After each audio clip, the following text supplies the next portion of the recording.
بسم اللہ الرحمن الرحیم۔ محترم احباب، کچھ اذکار ایسے ہیں جن کا اہتمام اگر آدمی کرے تو اس کا فائدہ یہ ہوگا کہ دلوں سے شیطانی وسوسے دور ہو جائیں گے، اور اسی طرح سے شیاطین، جنات اور خبیث گھروں سے بھاگ جائیں گے۔ ان اذکار میں سے پہلا ذکر ہے قرآن مجید کی تلاوت کا اہتمام کرنا۔ اس سلسلے میں اللہ کے نبی صلی اللہ علیہ وسلم نے فرمایا: لا تجعلوا بیوتکم مقابر ان الشیطان یفر من البیت الذی تقرأ فیہ سورۃ البقرہ۔ فرمایا کہ اپنے گھروں کو قبرستان مت بناؤ، اور اس گھر سے شیطان بھاگ جاتا ہے جس گھر میں سورہ بقرہ کی تلاوت ہو۔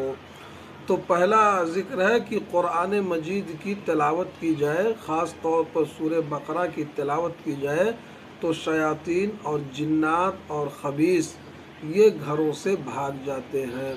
اسی طرح سے صبح و شام کے جو اذکار ہیں، صبح کے وقت آدمی اذکار کا اہتمام کرے، شام کے وقت اذکار کا اہتمام کرے، اس سے بھی شیاطین، جنات، خبیث گھروں سے بھاگ جاتے ہیں اور دلوں کے اندر جو وسوسے ہوتے ہیں وہ دور ہوتا ہے۔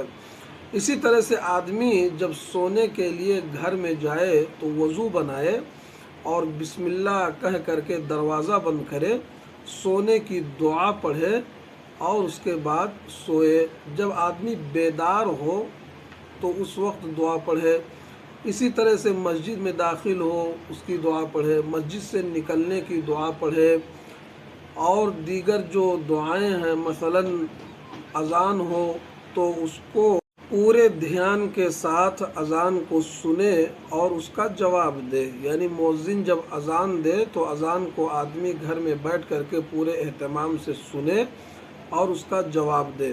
اس کے بعد جو دعا ثابت ہے، یعنی اذان کے بعد کی دعا کو پڑھے۔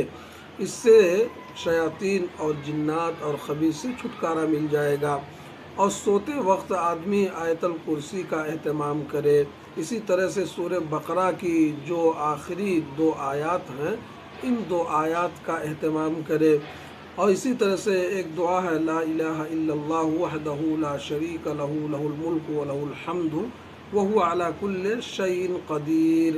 یعنی اللہ تبارک و تعالیٰ کے سوا عبادت کے لائق کوئی معبود نہیں ہے، وہ اکیلا ہے، اس کا کوئی شریک نہیں ہے، اسی کے لیے بادشاہت ہے، اسی کے لیے تمام تعریفیں ہیں، ہر چیز پر وہ قادر ہے۔ ان دعاؤں کا مختصر سی دعائیں، سونے کے وقت کی دعا، جاگنے کے وقت کی دعا، گھر میں داخل ہو دعا پڑھے، بسم اللہ کہہ کر کے دروازہ بند کرے، باوضو ہو کر کے سونے جائے، اذان سنے تو اس کے بعد دعا پڑھے، سورہ بقرہ کی آخری آیات پڑھے، قرآن مجید کی تلاوت کرے۔